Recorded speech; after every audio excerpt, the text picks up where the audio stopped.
André Adoul, Foi et guérison. Chapitre 8. L'autre guérison. Éternel mon Dieu, j'ai crié à toi et tu m'as guéri. Psaume 30, verset 3. Ma grâce te suffit. Étrange réponse, et pourtant elle satisfait l'apôtre. Sans doute s'attendait-il à toute autre chose de son Créateur. Il comptait sur une guérison physique radicale, la fin de cette pénible maladie. Bref, la disparition de l'écharde. Or, l'écharde est toujours là, aussi douloureuse et encombrante que par le passé. Mais, chose curieuse, Paul a cessé de lutter et paraît même se soumettre de bonne grâce. Pas un instant il ne se rebiffe ou accuse le Tout-Puissant de faillir à ses promesses. Pourquoi ce revirement ? Parce que Dieu a bel et bien accordé une guérison à son serviteur éprouvé. Une guérison d'un autre ordre sans doute, mais une vraie guérison qui l'apaise et le comble même.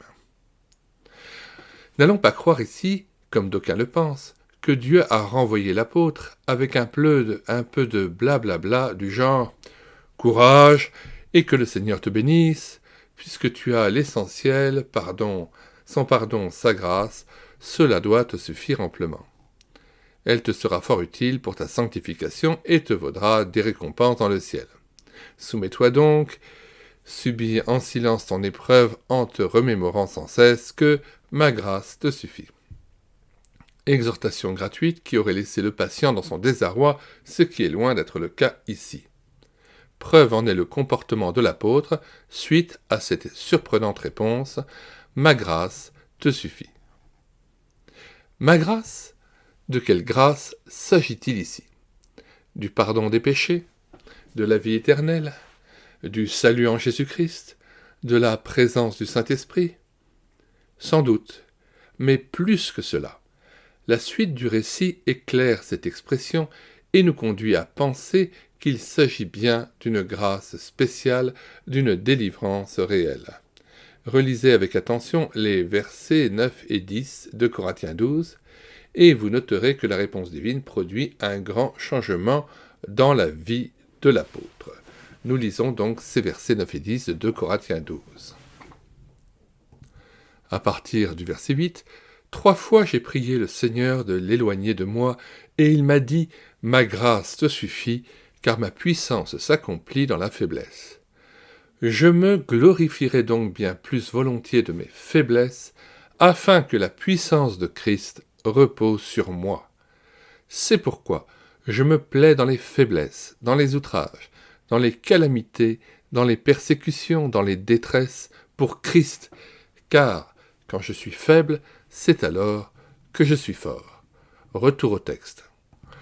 Non seulement la réponse divine l'apaise, mais plus encore elle le satisfait, le rend heureux, tellement heureux qu'il se complaît maintenant dans son épreuve, jusqu'à tirer gloire de son infirmité. Cette écharde est devenue une compagne, un sujet de joie pour lui. Il n'a même plus envie de guérir.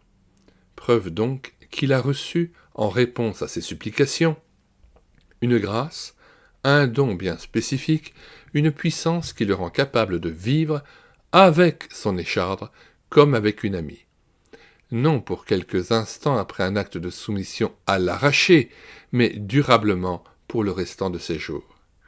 Il s'est donc passé quelque chose de profond chez Paul. Désormais, il ne subit plus son écharde, elle ne l'éprouve plus, il n'en fait plus cas. Il en est même fier et la juge utile. La grâce reçue lui suffit. Il est maintenant réconcilié avec son épreuve. Dieu en a enlevé tout le poids. À croire même que son mal a totalement disparu. N'est-ce pas une guérison après tout ? Écoutons l'apôtre lui-même se complaire dans ses faiblesses d'ordre physique. Le Seigneur m'a dit « Ma grâce te suffit, car ma puissance s'accomplit dans la faiblesse. Je me glorifierai donc bien plus volontiers de mes faiblesses, afin que la puissance de Christ repose sur moi. C'est pourquoi je me plais dans les faiblesses, dans les outrages, dans les privations, dans les persécutions, dans les angoisses, pour Christ. En effet, quand je suis faible, c'est alors que je suis fort. 2 Corinthiens 12, versets 9 à 10. Ce récit nous apprend que Dieu a deux façons de délivrer. Il a le pouvoir de mettre un terme à la maladie et de redonner pleinement santé, c'est le souhait de tout malade. Ou le pouvoir d'ôter le poids de cette maladie en accordant au patient la capacité de vivre avec l'épreuve sans être accablé ou malheureux. Dans les deux cas, Dieu intervient en réponse à la prière, d'où l'importance d'encourager celui qui souffre à demander avec foi la guérison. Qui admet cette alternative priera Dieu avec confiance, puisque de toute manière viendra une réponse d'en haut, ou la guérison du corps, ou la capacité de dominer le mal, à la gloire de Dieu.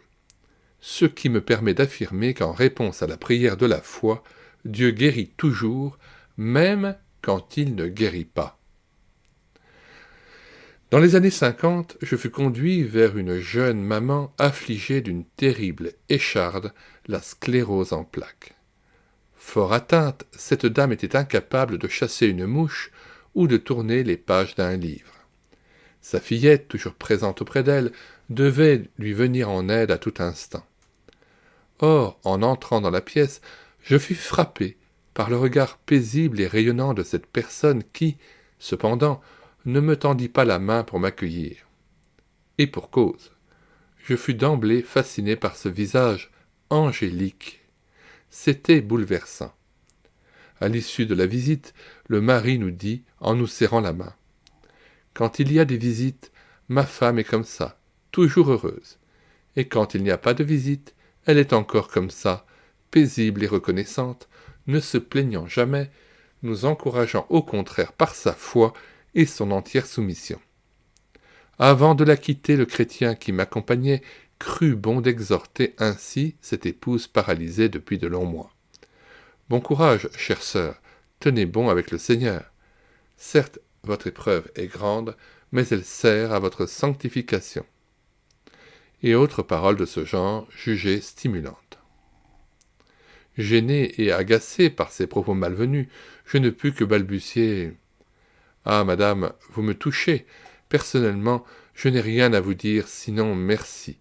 Vous m'apportez beaucoup. » Je la regardai un instant silencieux, puis, m'approchant d'elle, je lui glissai à l'oreille « Si, madame, j'ai quelque chose pour vous de la part de Dieu. »« Ah, dites vite. » Et me basant sur le premier chapitre de la 2e lettre aux Corinthiens, j'ajoutai « Vous avez reçu un beau ministère, trop rarement exercé. » « Et lequel ?» enchaîna-t-elle en souriant. « Celui de la consolation. Sachez que pour consoler ceux qui souffrent, il faut sans doute connaître une épreuve analogue, mais surtout, il importe d'avoir été soi-même consolé, c'est-à-dire d'avoir accepté et expérimenté la consolation divine. C'est votre cas. Sachez que vous faites du bien à ceux qui vous visitent. Ainsi, Dieu vous emploie. » J'appris que nombre de personnes se rendaient chez elle, non pour l'aider, mais pour recevoir de sa part un peu de réconfort qui émanait de sa personne illuminée par l'Esprit divin. Elle était connue dans le village. Il me semble que cette épouse ne luttait plus guère pour se dominer, ce que laissait supposer la réflexion du mari. Quand il n'y a pas de visite, elle est toujours comme ça. Je crois volontiers qu'après un temps de rude combat, de supplication et de doute, elle s'était abandonnée au Seigneur et avait reçu en retour la grâce mentionnée plus haut, celle de vivre sereinement dans un si douloureux état. Ainsi délivrée, guérie en quelque sorte, elle ne souhaitait pas l'autre guérison que lui proposaient des frères compatissants et bien intentionnés. Que conclure de cela ? Que Dieu répond toujours à la prière de la foi et qu'il faut être assez simple pour s'approcher librement du Père en lui faisant connaître nos besoins, quels qu'ils soient, avec pleine assurance. Hébreux 4, verset 16. Nous lisons Hébreux 4, verset 16. Approchons-nous donc avec assurance du trône de la grâce, afin d'obtenir miséricorde et de trouver grâce pour être secourus dans nos besoins.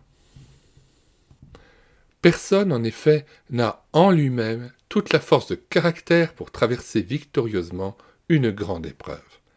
Les affirmations et les résolutions que nous formulons quand tout va bien sont loin de suffire quand les douleurs sont intenables et ne nous lâchent pas. Nous avons tous besoin de recevoir de Dieu une bonne dose de sa patience, la grâce suffisante pour demeurer paisible et soumis dans ces rudes moments. Quant aux chrétiens bien portants, qu'ils ne se contentent pas de prodiguer de pieux conseils à ceux qui sont réellement éprouvés. Il vaut mieux les conduire à Jésus et les encourager à demander une délivrance à celui qui tient ses promesses. Naturellement, ce qui est dit ici au sujet de la souffrance physique est valable pour toute épreuve, quelle qu'elle soit. Grâce à Dieu, il est même possible de les regarder toutes comme un sujet de joie complète. Relisez Jacques 1, verset 2. Et nous lisons bien sûr Jacques 1, verset 2. Mes frères, regardez comme un sujet de joie complète les diverses épreuves auxquelles vous pouvez être exposés. Verset 3, sachant que l'épreuve de votre foi produit la patience. Verset 4, mais il faut que la patience accomplisse parfaitement son œuvre, afin que vous soyez parfaits et accomplis, sans faillir en rien. Retour au texte. À la fin d'un tel chapitre, des questions ne manqueront pas de se poser à certains de nos lecteurs.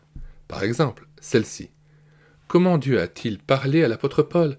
Comment a-t-il entendu le « Ma grâce te suffit » ? Honnêtement, je l'ignore. Si la Bible nous éclairait là-dessus, nous serions tentés de chercher à reproduire l'expérience qu'a vécue l'apôtre, ce qui serait une erreur et nous égarerait sûrement car Dieu parle tantôt d'une manière et tantôt d'une autre. Job 33, verset 14. Le Seigneur, selon le bon plaisir de sa volonté, peut donner à son enfant qui l'implore soit une conviction intérieure, soit un apaisement qui le libère. Il peut encore se servir d'une parole de l'Écriture, ou d'un ami, ou de circonstances particulières pour l'éclairer. Il peut même ne rien dire du tout et ne rien manifester. Quoi qu'il en soit, ne soyons pas dans l'inquiétude à ce sujet.